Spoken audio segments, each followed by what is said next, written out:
Saturday night up at the plot. Glorious weather. When I came up to plant the potatoes in the last video, I noticed the grass was getting a bit long, so I brought up the Strimmer. Charged the battery up last night, got up here, fired that bad boy up. 30 seconds later, nothing. Dead. I'm guessing the battery is game over now, so I'm either going to have to try and get a new one of those or maybe a complete new Strimmer. Who knows? But let me show you how I've been strimming the grass since that has died.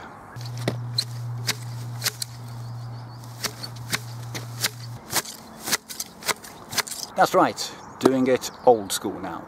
Anyways, this is a bit of an impromptu video, to be honest. I hadn't come up here to film anything in particular. I always bring the camera up just in case there is something film worthy, and in this instance I think there is. There are a couple of surprises going on up at the plot that I want to share with you, so yeah, let me show you what's going on. Now then, any idea what that ugly bugger is? Right there?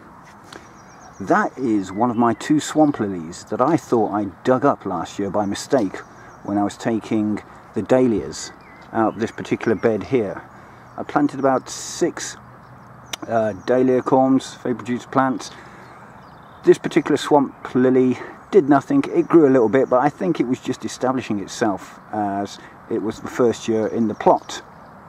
Anyhow, at the end of the season I dug out all the dahlia tubers, and this must have rotted back to nothing because I didn't see it, and as such I thought I dug it up, but no, it has risen from its grave and it's having a go so far this season.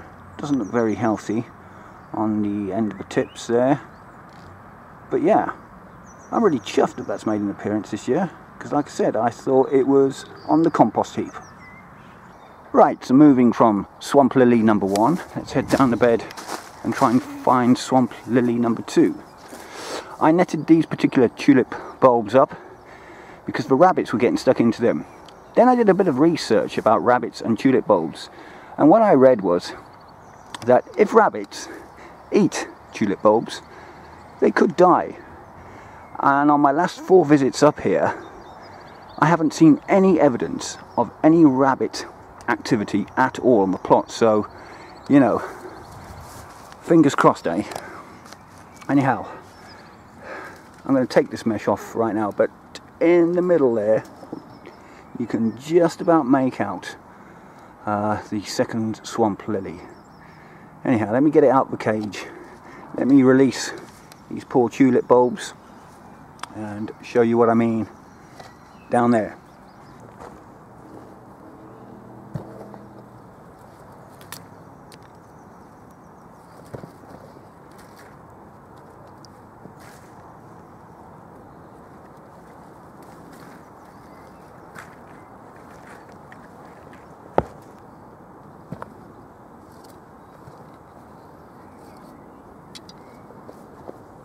Well, there you go. Nothing impressive just yet, but what's the old saying? From small acorns, mighty swamp lilies grow. We'll see how this does in the coming year. Right, onto the bed from hell. You'll remember me digging this last year and it being a real pain in the butt because it had loads of astroturf embedded within it, and yeah, that was a bit of a game trying to get it out. Just a couple of tulips here in flower. That there, believe it or not, is Mick Watson number 1. Mick Watson, aka the Grumpy Gardener, sent me some lupin seeds last year. I planted a couple of them up. I grew about, I think it was about 6 plants in the end, and I put this one out here last year, and it's come on leaps and bounds. As you can see, it looks pretty good to me. On to what I call the real flower bed. This is my Manhattan Lights lupin. As you can see, that's romping away. It's loving this warm weather at the moment. A couple of daffs. Let me just show you this as well. This is my 3rd lupin.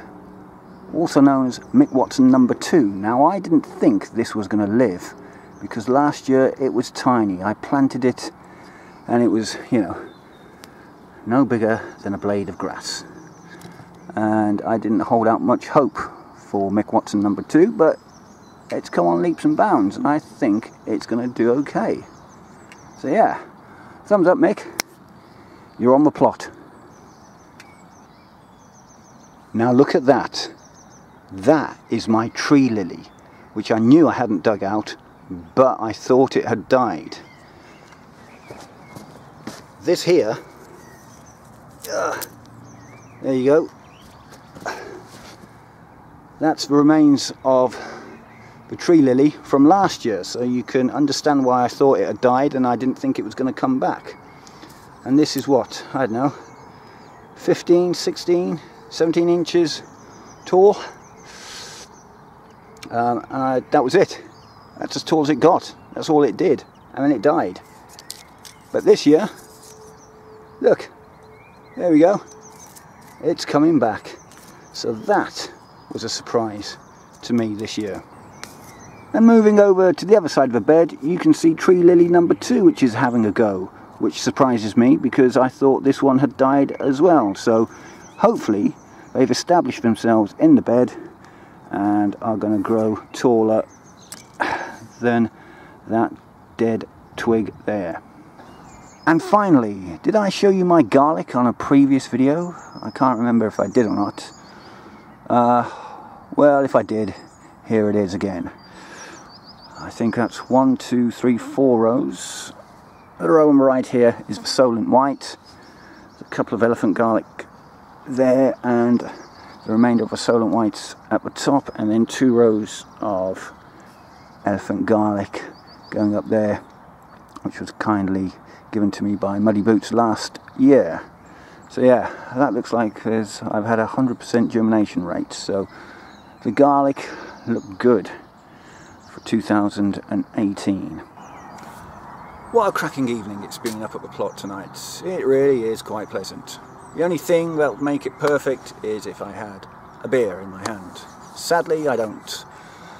But before I can start thinking about having a drink, I really need to give certainly the garlic a drink. A couple of days sunshine over here in the UK and my plot dries up like the Sahara.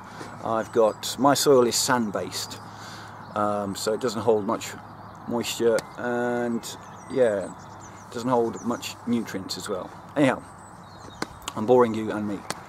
Right, this is where I sign off. Thank you for joining me if you have. If you've made it this far into the video, please remember to hit that like button, share, subscribe, but most importantly, please do comment down below. And until the next video, bye for now.